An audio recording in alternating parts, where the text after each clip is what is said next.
आज का टॉपिक है integrated rate law for first order reaction. क्या टॉपिक है? फर्स्ट ऑर्डर रिएक्शन का इंटीग्रेटेड रेट लॉ का इक्वेशन निकालना है, यानी के की कीमत निकालनी है। एक फर्स्ट ऑर्डर रिएक्शन लिए है, A gives product. Consider first order reaction, A gives product. Differentiated rate law is given by rate is equal to decrease in concentration of reactant, that is minus d by dt of concentration of A। ये हुआ equation number 1। पर rate directly proportional to concentration of reactant, that is concentration of A, therefore equation becomes rate is equal to K into concentration of A। ये हुआ equation number 2। अभी from equation number 1 and 2 left sides are same, therefore right sides are same. तो equation होगा minus D by D T of concentration of A is equal to K into concentration of A. क्या equation होगा? Minus D by D T of concentration of A is equal to K into concentration of A. Square bracket में A यानी concentration of A. अभी right side का concentration of A left side में upon होगा, and left side का D T जो है तो राइट साइड में ऊपर जाएगा। एंड साइन चेंज किया, लेफ्ट साइड का माइनस प्लस होगा और राइट साइड का प्लस माइनस होगा। तो इक्वेशन हुआ D of concentration of A upon concentration of A is equal to minus K D T. क्या हुआ equation? D of concentration of A upon concentration of A is equal to minus K D T. अब taking integration of both side, left side का integration कितना लिया? A zero to A T, and right side का from zero to T. तो equation आया integration of D of concentration of A upon concentration of A from A zero to A T is equal to minus K into integration of करना D T from zero to T. Right side में जो constant term minus के वो integration के बाहर निकाला, तो right side में क्या हुआ? Integral D T from zero to T.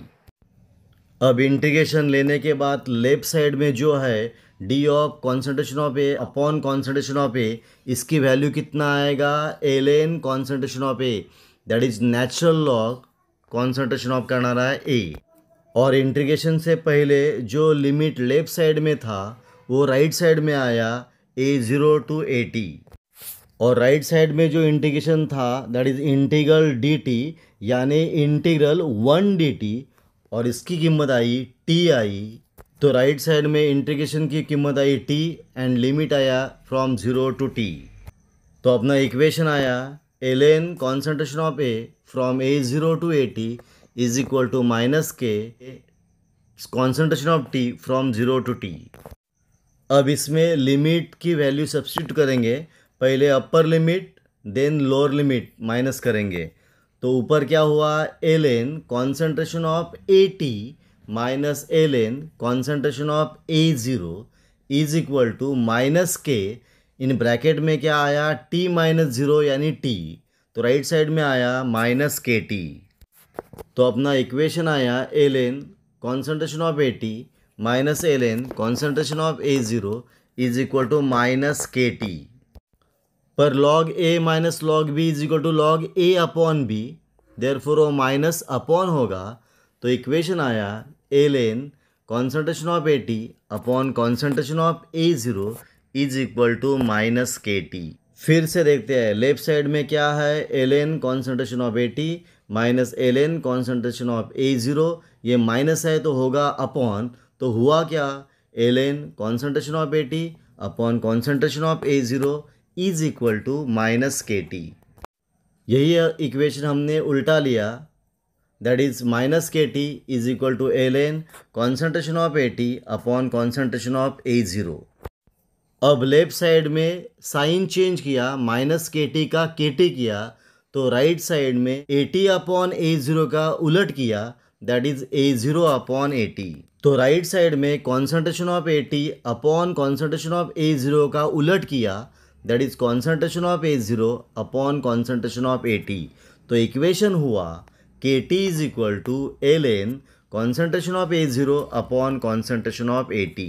तो इक्वेशन क्या आया, K T is equal to L N concentration of A0 upon concentration of AT। हमको कौन सी वैल्यू चाहिए, के, दैट इज रेट कांस्टेंट। तो के की वैल्यू चाहिए, इसलिए टी को हमने उधर अपॉन राइट साइड में अपॉन किया। तो K is equal to 1/T L N concentration of A0 upon concentration of AT। अब एल एन क्या है, that is natural log, that is log to base E. अगर लॉग टू बेस ई यानी L N का conversion log to base 10 में करना है तो इक्वेशन को 2.303 से मल्टीप्लाई करना पड़ेगा। फिर से देखते हैं, एल एन यानी लॉग टू बेस ई का कन्वर्जन लॉग टू बेस 10 में करना है तो इक्वेशन को 2.303 से मल्टीप्लाई करना पड़ेगा। तो इक्वेशन हुआ rate constant K is equal to 2.303 upon T log concentration of A0 upon concentration of AT to base 10। And इसको क्या कहते हैं, integrated rate law for first order reaction. यह अपना point integrated rate law for first order reaction पूरा हुआ। आपको ये वीडियो कैसा लगा, अच्छा लगा तो प्लीज़ शेयर करो, सब्सक्राइब करो। यहाँ हम रुकेंगे, फिर मिलेंगे एक नया वीडियो लेके।